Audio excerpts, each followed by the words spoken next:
Hello, hola, wa marhaban. And this will be the vocabulary to accompany British Economy 5. And the sentence starts in Arabic, وَإِضَافَ إِلَى ذَلِكَ. وَإِضَافَ إِلَى ذَلِكَ, which of course means, and in addition to that. And in Spanish, if we were going to translate it literally, we would have to put y in front of this.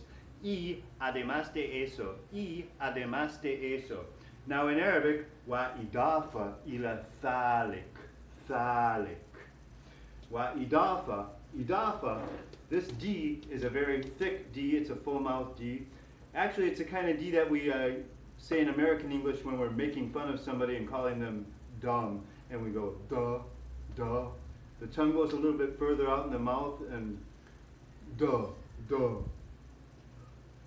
Wa'idafa, wa'idafa, that is the D. Wa'idafa ila, nothing weird here.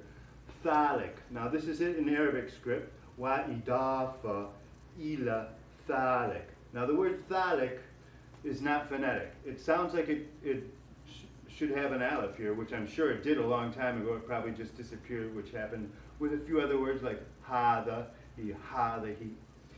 So thalik, wa'idafa ila thalik. And thalik is the demonstrative pronoun which corresponds to the English word that, in addition to that. And that really is one of the harder words for non-English speakers to gain control of because of its many meanings and subtleties of meanings. I know that. And the word imports and exports. In both Arabic and Spanish, especially in formal text, it's best to use the definite article when in doubt. So, las importaciones y las exportaciones. Las importaciones y las exportaciones. Imports and exports.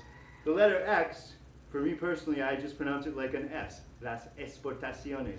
There are people in the Spanish-speaking world who try and pronounce it like an English X or a Greek X. Exportaciones. Exportaciones. But las exportaciones sounds correct to me.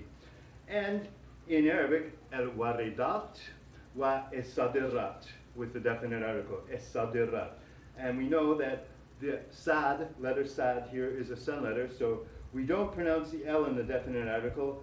It disappears and doubles the first letter of the noun. So it's esadirat. And it always bothered me when I was a beginner that I would see people with a transliteration that would write the definite article AL in front of a sun letter. That threw me off for a while, and it took me a while to really understand the difference between the sun letters and the moon letters, which we won't go into today. So, the word while in Spanish is mientras, mientras. And the word meanwhile is mientras tanto, mientras tanto. Now in Arabic, it's بينما, بينما, with a long A at the end, بينما, بينما. And the word or phrase, the first quarter in Spanish, el primer cuarto, el primer cuarto. When we abbreviate ordinal numbers, ordinal numbers in Spanish, we just write the number and then we put a little O after it, usually, or a little degree sign if we're writing it on the keyboard. And we have to use our context here because this also can convey the meaning the first room, el primer cuarto. Now in Arabic, we say the first quarter would be اِربع الاول, اِربع الاول. But in this sentence, it's the object of the preposition fi, so it's في الرباع الأول. في الرباع الأول. This is the sound that changes. Without the preposition fi in front of it, this would be an aleph here, so it would be الرباع الأول. But the preposition changes this vowel sound to an E, a long E in English. It would correspond to الرباع الأول. الرباع الأول. The first, in the first quarter. في الرباع الأول. And the word that I decided to eliminate in the Spanish and the English is bواقع, bواقع, which is translated to buy, or what in Spanish the word buy is always por. Many people think that por is for, it's not. Para is for. Por is more commonly translated to buy or through.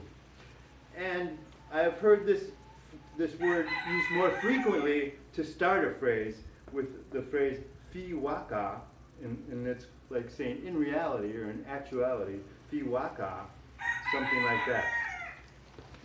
And that's it. Thank you for viewing. Next time we're going to be doing something that has a native speaker soundtrack, and it's a classical Arabic story. Thank you for watching. Have a great day. God bless.